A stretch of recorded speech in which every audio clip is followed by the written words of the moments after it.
Sebanyak 606 peserta dari 18 kecamatan yang ada di Kota Palembang mengikuti musabaqah tilawah Quran dan hadis ke-32 sebagai upaya membangun Kota Palembang sebagai Kota Palembang Darussalam.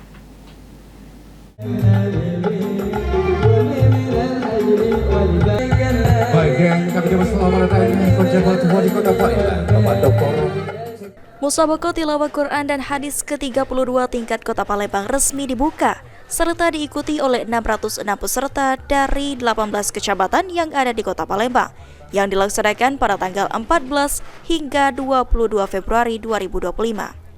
Kegiatan musabaqah tilawah Quran dan hadis yang telah dikenal di tengah masyarakat Kota Palembang diharapkan dapat terus berinovasi, sehingga nantinya dapat mencetak qori dan qori'ah, hafiz dan hafizah, musafir dan musafiroh, serta muhaddis dan muhaddisah yang handal untuk menyiarkan agama Islam di Kota Palembang. PJ Wali Kota Palembang C.K. Virgoansyah mengatakan berdasarkan data Badan Pusat Statistik, setidaknya ada 33% anak muda terpapar oleh handphone, sehingga melalui kegiatan musabaqah tilawah Quran dan hadis diharapkan dapat kembali menyemarakan Al-Quran di Kota Palembang. Baik, dan dengan ini musabaqah tilawah Quran dan hadis ke-32 tingkat Kota Palembang tahun 2025 resmi dimulai.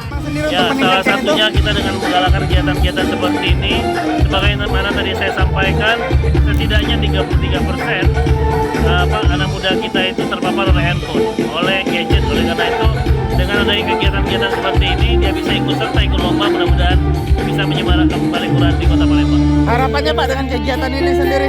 Harapannya mudah-mudahan warga Kota Palembang bisa menegakkan Palembang Darussalam, sekaligus menjaga anak-anak kita dari gempuran gadget dengan mengalihkan.